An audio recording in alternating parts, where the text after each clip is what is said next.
So the other night, I was invited to a final dress rehearsal performance of American Idiot, which is a brand new musical on Broadway.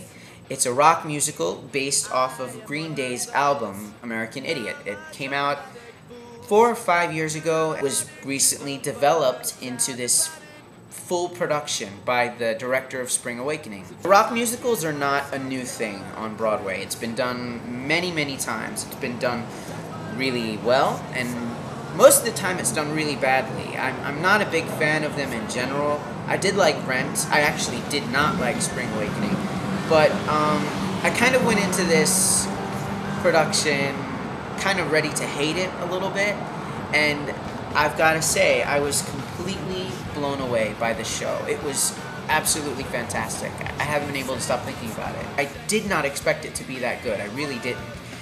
The cast was amazing. The songs, I was familiar with some of them, a lot of them I wasn't, and it's really interesting the way they kind of went in and developed them with orchestra and with just a full sound, you know, how to incorporate an entire chorus into the beautiful lyrics and melodies. And I downloaded the soundtrack as soon as I got home. I have not been able to stop listening to it. My favorite one so far is Extraordinary Girl, and that whole sequence on the stage, you know, it's almost like a dream sequence, and the flying around, and I don't want to ruin the show for anybody, so I'm not going to talk too much about it.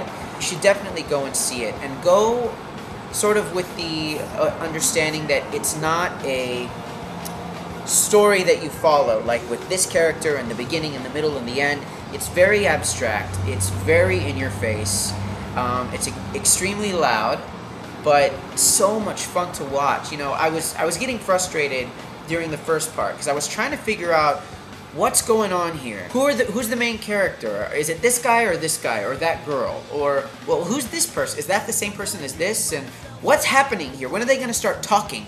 Because they sing the entire time. It's basically an opera. So you've got to just kind of go in and take it all in. Everyone was just on their feet going insane. And the curtain came down, and when it came back up, the entire cast was there with guitars, and they all started to play Time of Your Life by Green Day. And that song is not in this show. It's not part of the story, but it was kind of just like an extra little gift to the audience, and it was so moving, and it was so great. And I was standing there just like, I was in tears because I was just so revved up by what I had seen, and then they were singing this song that just takes me so far back. Tears in my eyes, and you know, something unpredictable, but in the end it's right. I hope that you had the time of your life. I mean, it connected so much with that, and how I'm leaving New York, and I didn't think I would, but I am, and it feels good.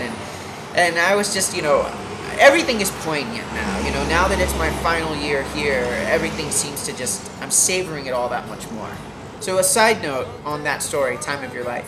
Back when I was in high school, in my senior year, that song was kind of just the shit. It was all over the place, and I loved it. And I was part of a video production class. My senior class, there was only 9 of us. It was a very, very small private Christian academy. But we took a video production class, and we kind of put together all these clips of stuff that we'd been filming all year long, and we were going to have this thing play at our graduation ceremony. And I was so excited. I really took the lead on this. I remember giving it to the editor because we left to go on our senior trip. And I told them I wanted Time of Your Life by Green Day playing against everything.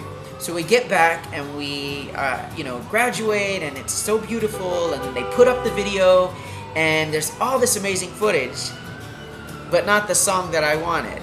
Now I had the time of my life.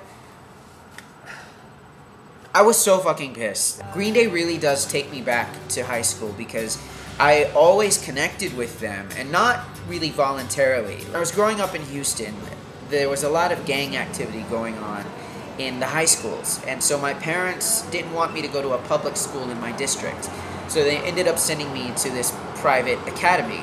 All the guys there had these short little buzz cuts and same blade number, and the fade was all the same, and they all shopped at Structure, and I wore, you know, boots and Combat boots, not cowboy boots. I was never that country.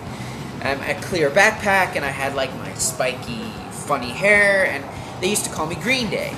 And it wasn't like a compliment, you know, because they thought Green Day was weird. So they were like, hey, Green Day. And so I always kind of felt this connection with Billy Joe. Dookie, their album from '94, that was like the soundtrack of my teenage years. I mean, even though I don't think I really understood at the time what all the songs were about. Ironically enough, my favorite song on that album, it was not Basket Case, it wasn't When I Come Around, it was actually a song called Coming Clean. I used to play it in my headphones all the time, and I would imagine me and a bunch of people from school kind of running through the halls, almost like a scene from The Breakfast Club, and that song would be blasting, and everyone would just kind of be rocking out and dancing, and I loved that song. I just found out recently that that song is actually about Billie Joe Armstrong's bisexuality.